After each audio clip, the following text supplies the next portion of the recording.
অনন্ত অসীম অনাদি আদি অনন্ত শক্তিধারী তার কথা বলে কারো শেষ করা সম্ভব নয়। তবু আমাদের একটাই গৌরচরণে একটাই বলা, একটাই চাওয়া, হে দয়াময়, কেননা আমি তো মায়ামহ জীব, কেননা আমি তো তোমায় ভুলতেই পারি। হে প্রভু, আমি শত কাজের মাঝে দেখে, হে প্রভু, আমি যদি তোমায় ভুলে যাই, হে দয়াময়, তুমি কেন আমায় ভুলে যেও।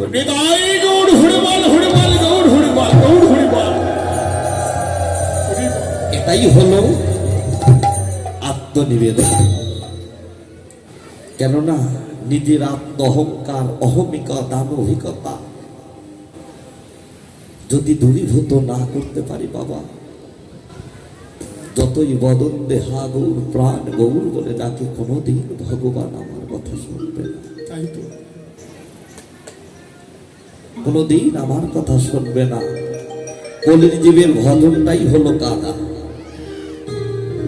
শ্রেষ্ঠ ভজনটাই হলো কাদা। আপনার এত উপাসনা, এত স্তব স্তুতি করতে হবে না। দিবানিশি যদি একবার গুরুচরণ আশ্রয় করে আমার গৌর গোবিন্দের আসনের সামনে যদি দুটি নয়নের জল ছেড়ে দিয়ে বলতে পারেন, হে দয়াময়, আমি তো তোমায় ভালোবাসার মতো বাসতে পারিনি, তোমার ডাকার মতো আমি ডাকতে পারি না। হে প্রভু, আমার কিবা আছে আর আমি কিবা দিব তোমার ওই রাতুল চরণে। কেননা আমার মধ্যে যা ছিল, আমি তো সমস্ত কিছুই আমার কর্মদোষে, আত্মহংকারে সবই হারিয়ে ফেলেছি। আমার কিবা আছে আর কিবা দিব। হে প্রভু, আমার এই নয়নের দুফোঁটা নয়ন গঙ্গা জল আর এই হস্ত দ্বারা একটা পুষ্প আমি তোমার ওই চরণে অর্পণ করলাম। তোমার চরণের দান বলে তুমি আমায় দাও।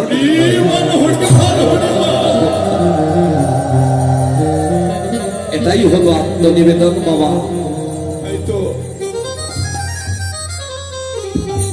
চাষি, কৃষক জগৎ, যারা চাষি, চাষবাস করে, কৃষি কাজ করে, তারা দেখবেন বাবা, ওই বীজ ধানটাকে অনেক যত্ন করে রাখে। কারণ কৃষক জানে এই বীজ ধানের মধ্যে আমি আরো 200 মণ ধান পাব। এই আশায় কৃষক সেই বীজ ধানটাকে যতন করে রাখে, তাই না? তাহলে বাবা, এ জগতে তুমি যদি আমার কৃষ্ণ নামকে ভালোবাসো, তুমি যদি কৃষ্ণ নামকে ভালোবাসো, কেননা নামের মধ্যে যে নামই আছে,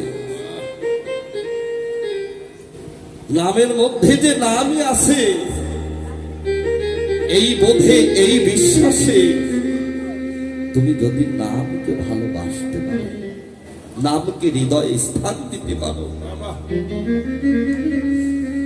এ জগতে কৃষক যেমন জানে এই বীজ ধান মাঠে রোপণ করলে চারা হবে, চারা হতে গাছ হবে, গাছ হতে ধান হবে। কৃষক যেমন জানে চারা হতে গাছ, গাছ হতে যেমন ধান। কেননা এই জগতে সাধুগুরু বৈষ্ণব জানে এই কৃষ্ণ নামকে, হরি নামকে যদি ভালোবাসা যায়, বীজের মধ্যে বৃক্ষ যেমন চোখে না যায় দেখা, এই কৃষ্ণ নামে, হরি নামে আছে রাধা কৃষ্ণ মূর্তি আছে।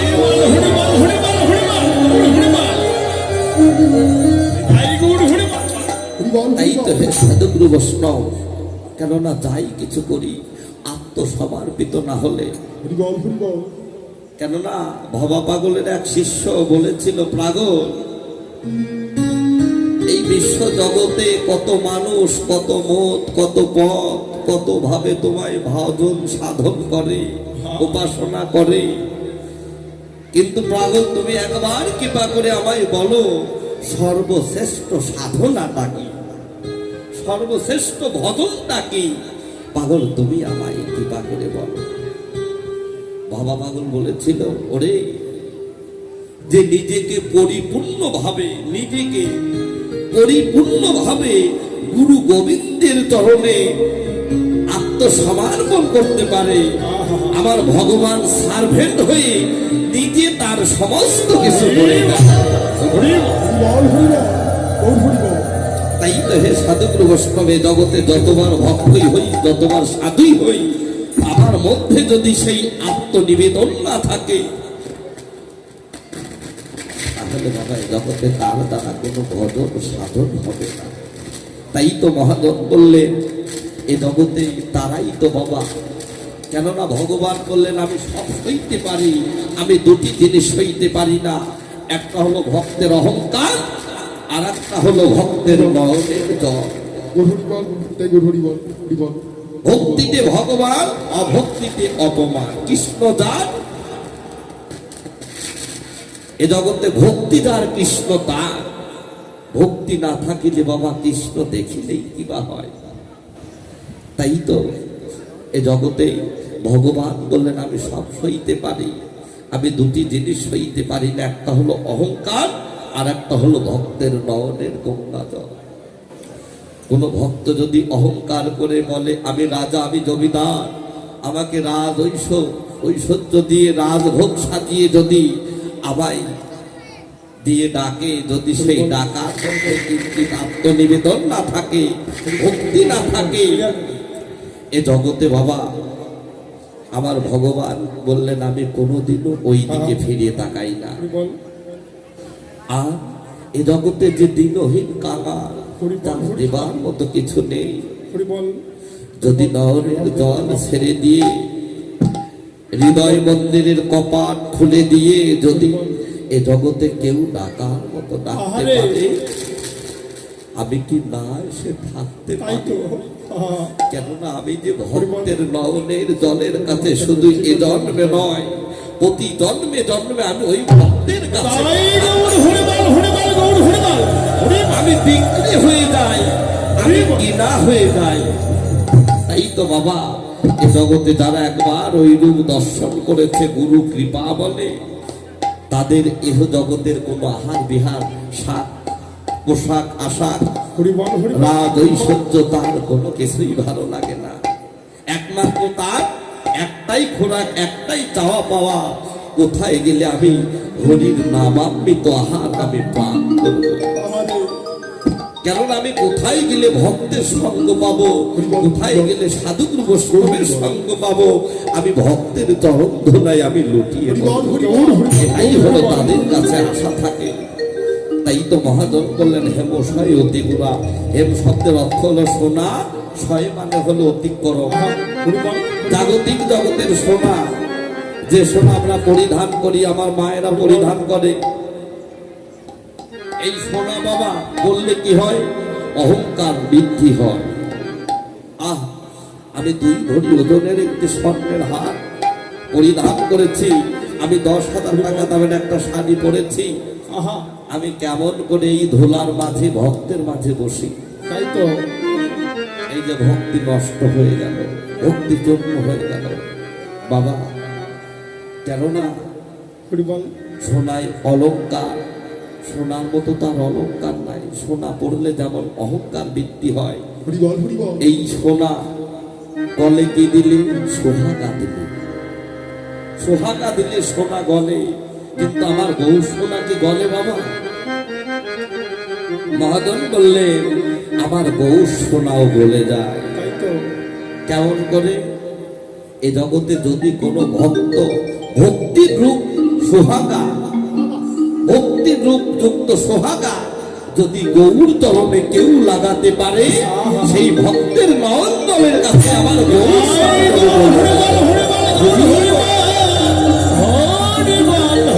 তাই তো শুধু গৌর শোনা বলে না, মহাজন বললেন রসিক ভক্ত দ্বারা রসে ডুবে ডুবে বললেন যোগের মানুষ দ্বারা যোগ ধরে বসে থাকে আমার রায় কাঞ্চন কিন্তু মাঝে মাঝে বলে আমাবস্যা পূর্ণিমা তিথিতে আমার রায় কাঞ্চন মাঝে মাঝে বলে যায়।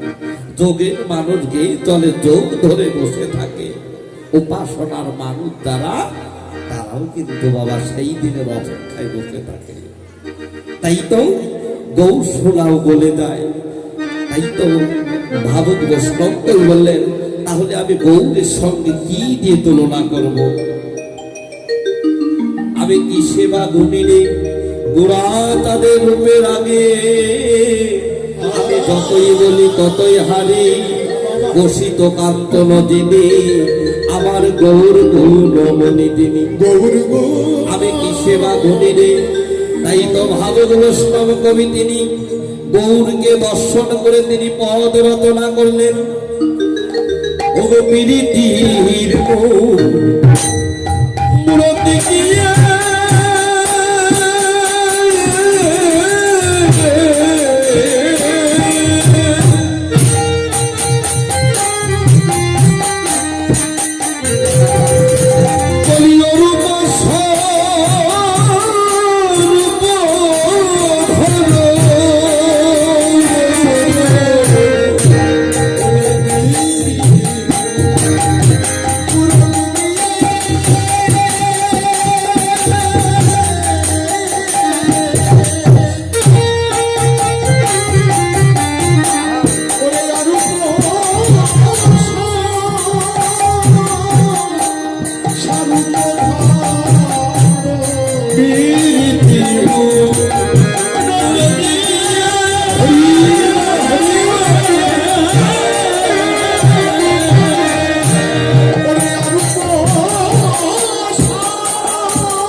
প্রীতি মানে কি বাবা? প্রীতি মানে হলো ভালোবাসা, তাই না? কোন ভালোবাসা? একটা ছেলে একটা মেয়েকে ভালোবাসে, একটা মেয়ে একটা ছেলেকে ভালোবাসে, বাবা তার সন্তানকে ভালোবাসে, মা তার মেয়েকে ভালোবাসে, ছেলেকে ভালোবাসে, বন্ধু তার বন্ধুকে ভালোবাসে। এই ভালোবাসা বাবা, এই যে প্রীতি বাবা, প্রীতি মানে ভালোবাসা। কিন্তু প্রীতি কিভাবে হলো? মহাজন বললেন বিধি এক দিতে ভাবিতে ভাবিতে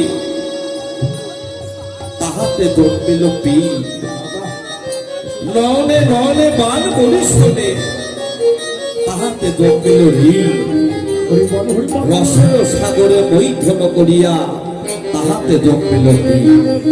এই হলো প্রীতি।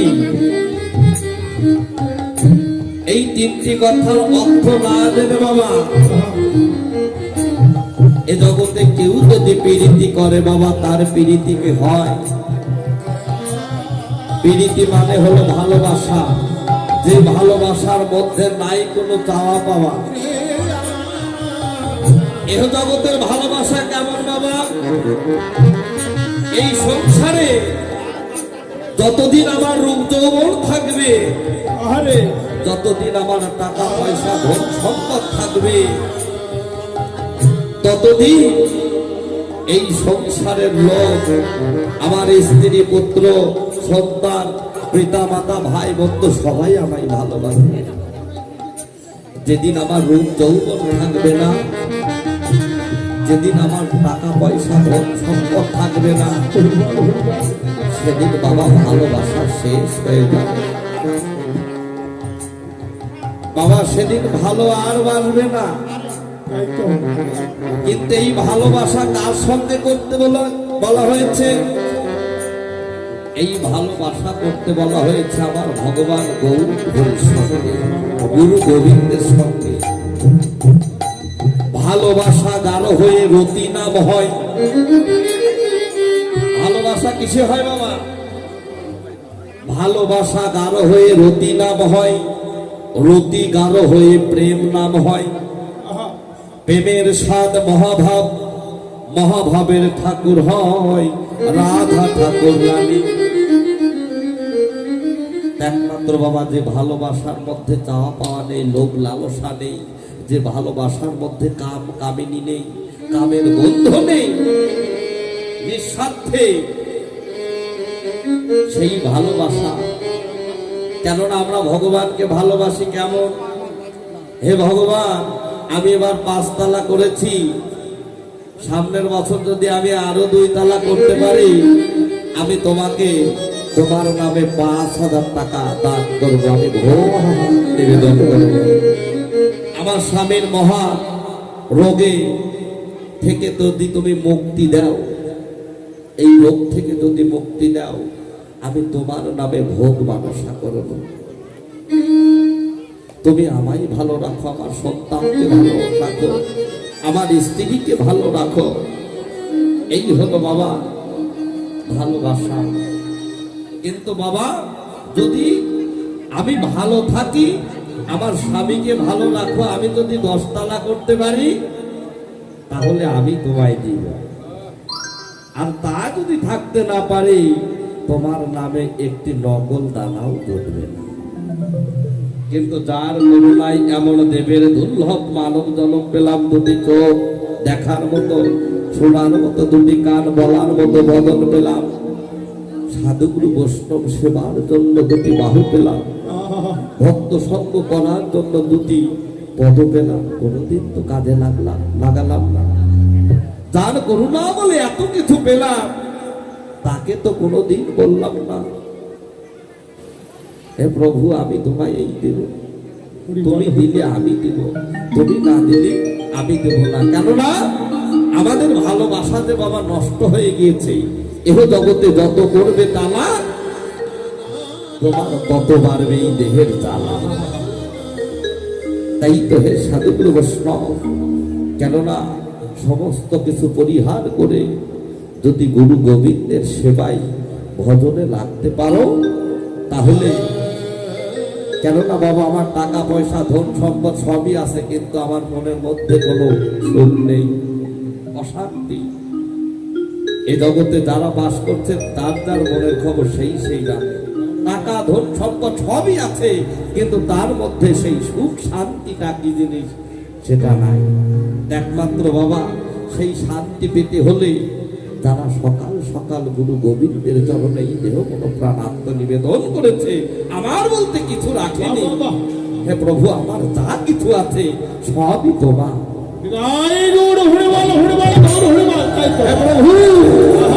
তুমি সুখে থাকো, তুমি সুখে থাকো, কেননা তোমার সুখেই আমার সুখ।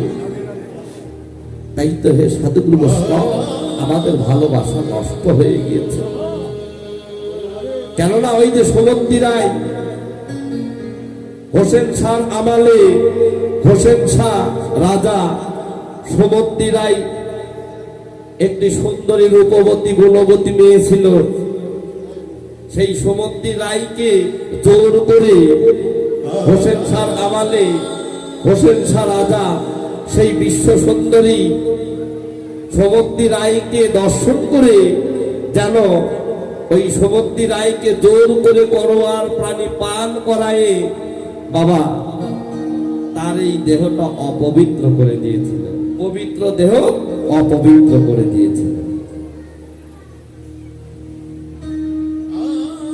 কেননা বাবা একটা ছেলে হোক মেয়ে হোক, যদি সকাল সকাল বাবা তাকে দীক্ষা শিক্ষা মন্ত্র দান করা যায়, সে ছেলে হোক মেয়ে হোক সে কখনো খারাপ পথে যেতে পারে না।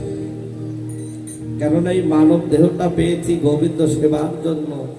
যদি অকালেই অদিনেই যদি এ দেহটা কুসঙ্গে জর্জরিত হয়ে যায়, অপবিত্র হয়ে যায়, তার এই দেহ কোনোদিন গুরু গোবিন্দের সেবায় লাগে না। তাই তো সমন্তি রায়কে রাজা হোসেন শাহ জোর করে করোয়ার প্রাণী পান করাইয়ে তার পবিত্র দেহটা অপবিত্র করে দিয়েছিল। কিন্তু সমন্তি রায় দেখলেন, আহা, এমন যাগযজ্ঞ দেহ পেয়েছি, ভজনের যোগ্য, কৃষ্ণ ভজনের যোগ্য দেহ পেলাম, এই দেহ যদি গুরু গোবিন্দের সেবায় না লাগে, আমার এই দেহটা যে অপবিত্র করে গেল, তাহলে যে আমি কোনোদিন গোবিন্দ সেবায় লাগবো না, আমি গুরু সেবায় লাগবো না। তাই সমন্তি রায় কি করেছিল, আগেকার দিনে নবদ্বীপে ব্রাহ্মণ ছিল, পণ্ডিত, ব্রাহ্মণদের কাছে গিয়েছিলেন সমন্তি রায় বিধান চাইতে। হে ব্রাহ্মণ পণ্ডিত, আমি তোমাদের কাছে এসেছি, আমি বিধান চাইতে এসেছি। বিধানটা কি? রাজা হোসেন শাহ করোয়ার পানি পান করায় আমার পবিত্র দেহটা অপবিত্র করে দিয়েছে। আবার এই দেহটা পবিত্র করার জন্য তোমাদের কাছে কি কোনো বিধান আছে? ব্রাহ্মণ পণ্ডিত বললেন, সমন্তি রায়, তোমার এই অপবিত্র দেহটা কোনোদিন পবিত্র হবে না। আমাদের কাছে একটা বিধান আছে, তুমি যদি পালন করতে পারো তাহলে তোমার এই অপবিত্র দেহটা পবিত্র হয়ে যাবে। বিধানটা কি? বললেন, তুমি তক্ত ঘি পান করে দেহ ত্যাগ করো, অর্থাৎ গরম ঘি তুমি পান করে মারা যাও, তাহলে তোমার অপবিত্র দেহটা পবিত্র হয়ে যাবে। সমন্তি রায়ের মনে বড় কষ্ট হলো, আহা, আমি গরম ঘি পান করে আমি দেহ ত্যাগ করবো? হ্যাঁ, আমি করব, কিন্তু তার আগে আমি আর একটি কাজ করব। সেই কাজটা কি? এই নবদ্বীপে আর একজন ব্রাহ্মণ আছে, সে আর কেউ নয়, সে হল একমাত্র আমার নিমাই পণ্ডিত। প্রভু নিমাই, নিমাই, প্রভু নিমাই, বহুকে ডাকতে ডাকতে নিমাই পণ্ডিতের চরণে সমন্তি রায় পড়ে গেল। যখনই পড়ে গেল, তখন প্রভু নিমাই সমন্তি রায়কে ধরে তুলে বলছে, তুমি এমন করে কাঁদছো কেন? কি হয়েছে তোমার? হে প্রভু, আমার এই দেহটা অপবিত্র হয়ে গিয়েছে। আমি নবদ্বীপে এই ব্রাহ্মণদের কাছে গিয়েছিলাম বিধান চাইতে, তারা আমায় বিধান দিল, তুমি তত্ত্ব প্রাণ করে দেহ ত্যাগ করো। হে প্রভু, আমি তোমার কাছে এসেছি, তোমার কাছে কি কোনো বিধান আছে আমার এই অপবিত্র দেহটা পবিত্র করার? প্রভু নিমাই বললেন, সমন্তি রায়, আমি ওই ব্রাহ্মণদের বিধান মানি না, আমি ওই নবদ্বীপের ব্রাহ্মণদের বিধান মানি না। আমার কাছে একটা বিধান আছে, তুমি যদি ভক্তি ভাবে তুমি যদি পালন করতে পারো, তাহলে তোমার এই অপবিত্র দেহটা পবিত্র হয়ে যাবে। বিধানটা কি? সমন্তি রায়, তুমি ইহা ছাড়ি যাও বৃন্দাবন, বৃন্দাবন নিরন্তর করো গিয়া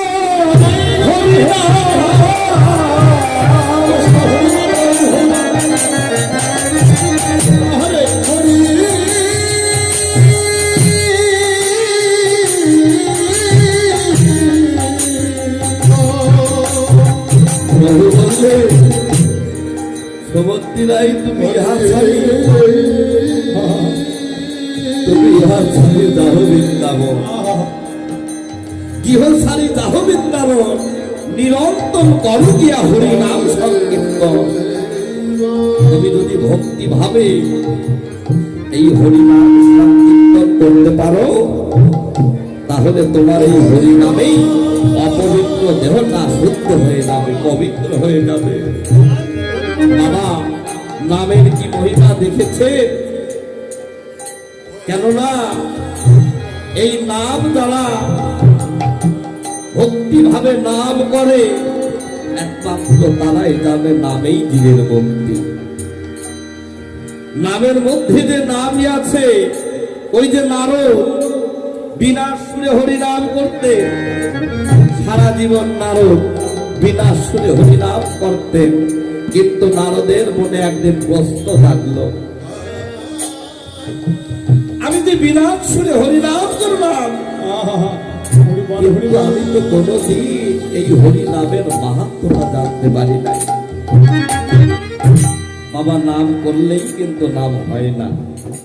এই নাম করতে করতে জীব উদ্ধার হচ্ছে, এই নাম করতে করতে জীব নরকে যাচ্ছে। নামের মাহাত্ম্য জেনে নাম করতে হবে। সেই নামের মাহাত্ম্য জানতে হলে বাবা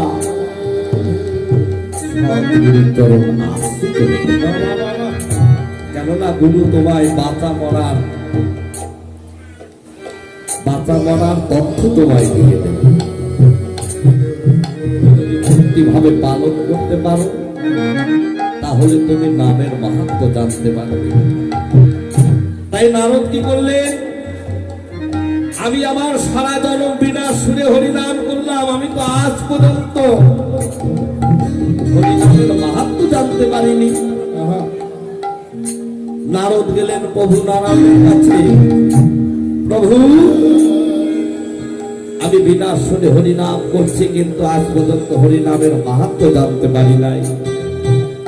একবার কৃপা করে তুমি আমায় হরিনামের মাহাত্ম্যটা জানিয়ে দাও। প্রভু নারায়ণ বলল, নারদ তুমি এক কাজ করো, তুমি একটু ব্রহ্মার কাছে যাও। ব্রহ্মাদেব চার মুখে নাম করে, তুমি ব্রহ্মার কাছে গেলে নামের মহিমা জানতে পারবে, নামের মাহাত্ম্য জানতে পারবে।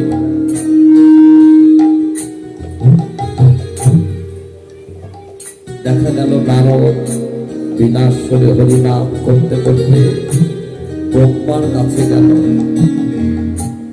বললেন, হে ব্রহ্মা, চার মুখে নাম করো, হরিনামের মাহাত্ম্য আমাকে জানিয়ে দাও। ব্রহ্মা বললে,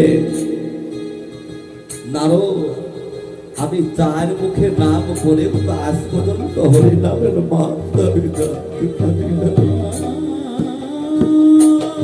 আমি আমার চার মুখে হরিনাম করে আজ পর্যন্ত আমি হরিনামের মাহাত্ম্য জানতে পারবে, আমি বলতে পারবো না। তুমি শিবের কাছে যাও, পাঁচ মুখে নাম করে তুমি শিবের কাছে যাও।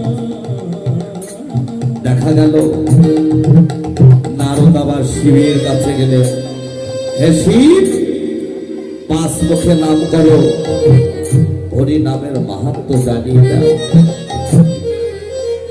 শিব বললেন, প্রভু হে প্রভু, পাঁচ মুখে নাম করে আমি তো আজ পর্যন্ত হরিনামের মাহাত্ম্য জানতে পারি না। আমি জানি না, আমি বলতে পারবো না।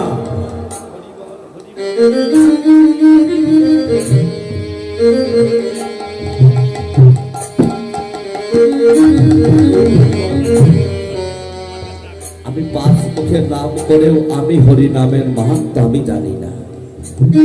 ব্রহ্মাও পারলেন না, শিবও পারলেন না। নারদ আবার প্রভু নারায়ণের কাছে, হে প্রভু, ব্রহ্মাও পারলেন না, শিবও পারলেন না, তাহলে আপনি একবার কৃপা করে বলে দিন। তখন প্রভু নারায়ণ বললেন, হ্যাঁ নারদ আমি বলবো, তুমি আর একটু কাজ করো। আমাকে কি করতে হবে প্রভু? তুমি একটু জৌনপুরে যাও, তুমি একটু জৌনপুর থেকে পরিক্রমা করে আসো। নারদের মনে বড় কষ্ট লাগলো। আমি শুনতে চাই প্রভুর কাছে হরিনামের মাহাত্ম্য, আর প্রভু আমাকে যেতে বলে ওই জমপুরে আছে কারা? যারা মহা পাপী তাপী পাপ করেছে তারাই তো ওই জমপুরে আছে। আমি ওই নরকে গিয়ে হরিনামের মাহাত্ম্য কি জানতে পারবো? তবু প্রভু আমাকে আদেশ করেছে, আমাকে তো যেতেই হবে। দেখা গেল নারদ বিনাশরে হরিনাম করতে করতে দুটি নয়নের জল ছেড়ে দিয়ে জমপুরে রওনা হলো। জমপুরের রাজা হলো ধর্মরাজ যুধিষ্ঠির। ধর্মরাজ যুধিষ্ঠির দূর থেকে নারদকে আসতে দেখে খুব আনন্দিত হলো। আমি যে জমপুরের রাজা, এখানে যত পাপী তাপী মহাপাপ করে তারাই এখানে আসে, এখানে তো কোনো সাধুগুরু বৈষ্ণব আসে না। খুব আনন্দিত হলো।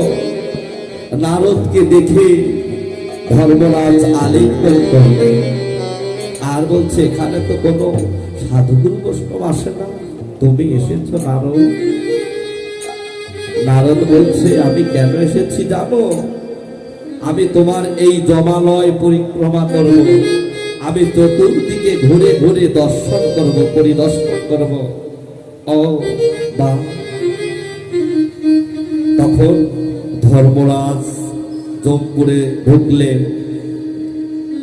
ধর্মরাজ আগে আগে গেলেন আর পিছু পিছু নারদ মণি বিনা সুরে হরিনাম করছে।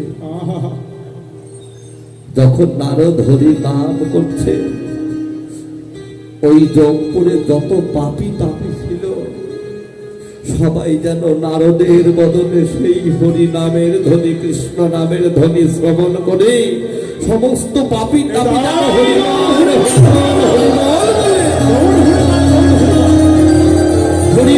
হরিবল বলে যেন সবাই উদ্ধার হয়ে গেল। তখন ধর্মরাজ যুধিষ্ঠির বললেন, নারদ তুমি দাঁড়াও, তুমি আর সামনের দিকে যেও না, তুমি ওখানেই দাঁড়িয়ে বলো, হে প্রভু। তখন নারদ বললেন, কেন? বলছে, তোমার মুখে এই হরি নামের ধ্বনি শুনে, কৃষ্ণ নামের ধ্বনি শুনে আমার তিন দিককার যত পাপী তাপী ছিল সবাই উদ্ধার হয়ে গেল। আর একটা দিক মাত্র রইল বাকি, রৌরব নর দক্ষিণ ভাগ। সবাই যদি উদ্ধার হয়ে যায় তাহলে আমি এই রাজ্যে কাদেরকে নিয়ে রাজ্য পরিচালনা করব? নারদকে ফিরাই দিলে নারদ দুটি নয়নের জল ছেড়ে দিয়ে বলছে, প্রভু তোমার হরি নামের কত কত আনন্দ। মহাপাপীর যদি এই হরিনাম করে তারাও উদ্ধার হয়ে যায়। হরিনামের কত গুণ, হরিনামের কত মাহাত্ম্য। কেননা আমরা পাপ শূন্য দেহে বাবা নাম করতে পারি না, বিধায় ওই নামের কৃপা আমার হয়। যেমন অষ্টসাত্ত্বিক ভাব, অষ্টপাশ। অষ্টসাত্ত্বিক কি? স্তম্ভ, কম্প, অশ্রুপুলক, রামাঞ্চ, স্বরভেদ, বৈবর্ণ, বেফতুর শেষ। অষ্টপাশ ঘৃণা, লজ্জা, সংখ্যা, জিজ্ঞাসা, জাতি, কুলো, মান। এই অষ্টম দোষ যদি না কাটে আর অষ্টসাত্ত্বিক ভাবের উদয় যদি না হয় বাবা, এ জগতে কেউ নাম বলে ডাকতে পারে না। তাই তো বাবা পাপ শূন্য দেহে আমরা কৃষ্ণ নাম করতে পারি না, বিধায় ওই কৃষ্ণ নামের কৃপা আমার হয় না, নামের কৃপা আমার হয় না। তাই তো নারদকে নারায়ণ দেখতে পেরে প্রভু নারায়ণ বলছে, এসো নারদ, আমি তোমাকে হরি নামের মাহাত্ম্য জানিয়ে দেব। তখন নারদ করজোড়ে বললেন, প্রভু আমি আর দেখবো না, আমি আর শুনতে চাই না, আমি আর দেখতে চাই না। কেননা আমি নিজে চোখে গিয়ে তোমার যে হরিনামের যে মাহাত্ম্য, হরিনামের যে গুণ, আমি নিজে চোখে গিয়ে দেখে এসেছি। হে প্রভু, এই জগতে যদি মহাপাপীও হয়ে থাকে, একবার যদি কৃষ্ণ নাম বলে কেঁদে কেঁদে ভক্তের চরণ ধোলায় যদি কোন ভক্ত এই কৃষ্ণ নামেই সেই পাপী উদ্ধার হয়ে যায়। এই দেহে সাধুগুরু বৈষ্ণব, কেননা আমার এই দেহে নাই কোনো ভজন নাই, সাধন নাই, ভক্তি এবং বিশ্বাস। ভজন সাধন গুরু কি ধন, ভগবান কি বস্তু কোনদিন জানতে চাই নাই, বুঝতে চাই না। হে সাধুগুরু বৈষ্ণব, তোমরা আমায় বলো বলো, ওরে কবে কৃষ্ণ বলে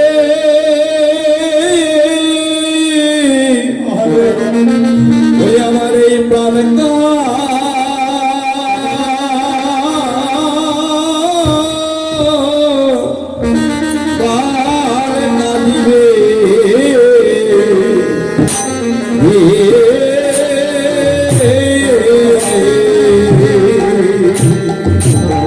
বলো বলো কবে কৃষ্ণ বলে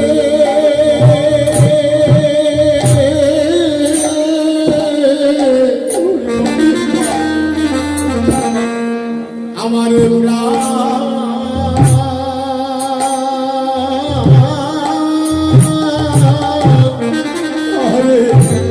আমার প্রাণ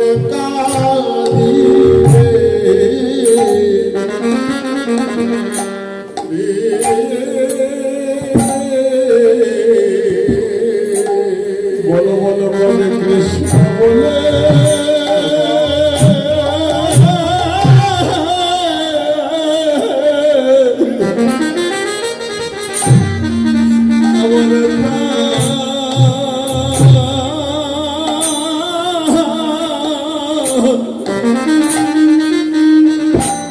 আমার প্রাণ কাটিবে।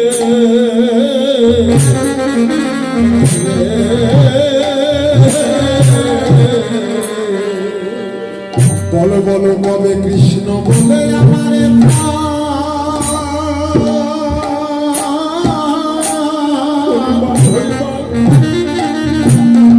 আমার প্রাণে কাঁদবে।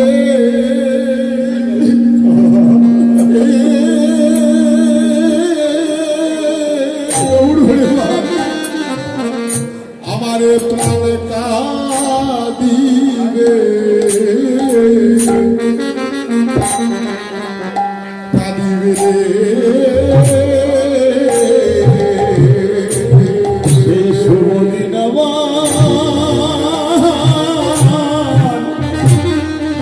আমার কবে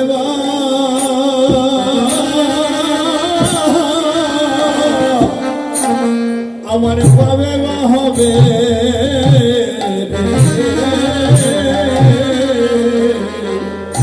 বলো বলো কবে কৃষ্ণ বলে আমার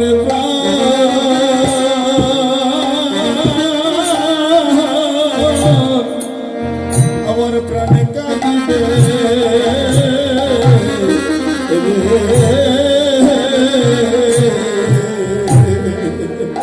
বলো বলো দিনে দিনে দিন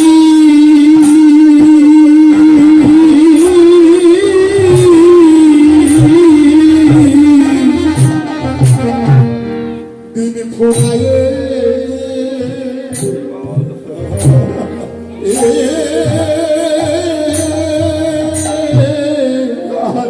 ফুরায়ে গেল।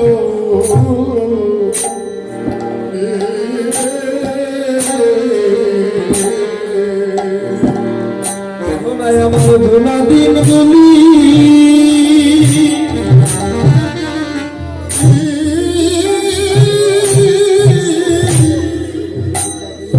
আমার গুণ দিনগুলি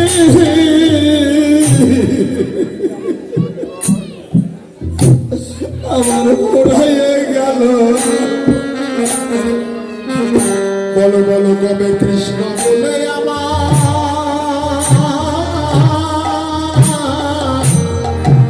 আমার প্রাণকা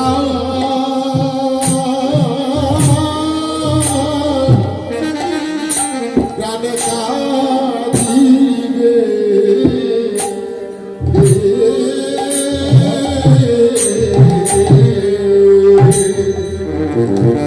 দিবে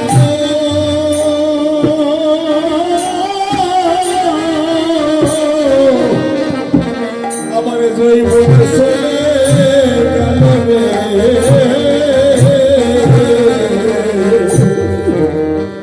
বলো বলো কবে কৃষ্ণ বলে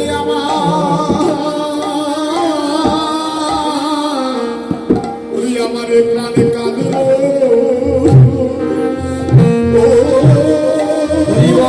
হরিবল সবাই ভক্তের সঙ্গে করে এমন দিদার হয় কিনা হয়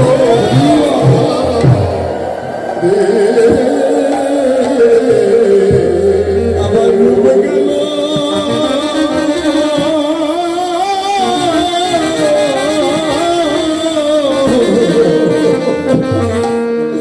আমার দর্শন চলে গেল রে।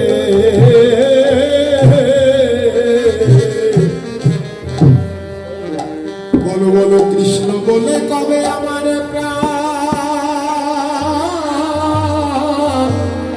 প্রাণ কাঁদিবে আমার প্রাণ কাঁদিবে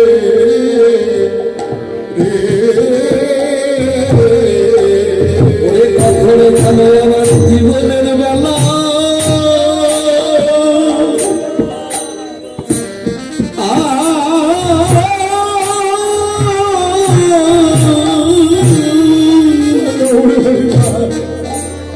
ওরে ডুবে যাইনি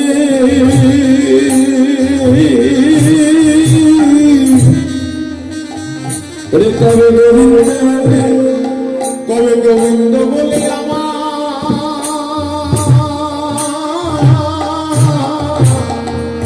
আমার প্রাণ কাঁদিবে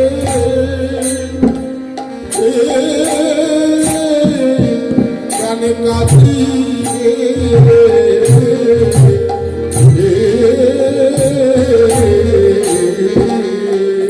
ওরে কখনো যেন জীবনের বেলা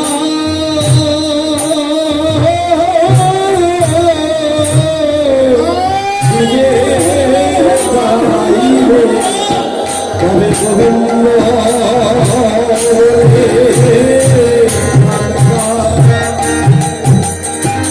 জীবনে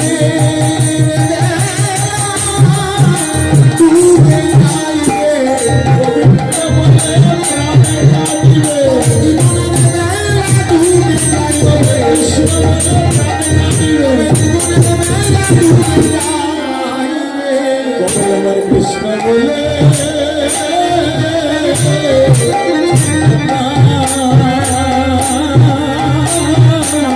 প্রাণে কাঁদিবে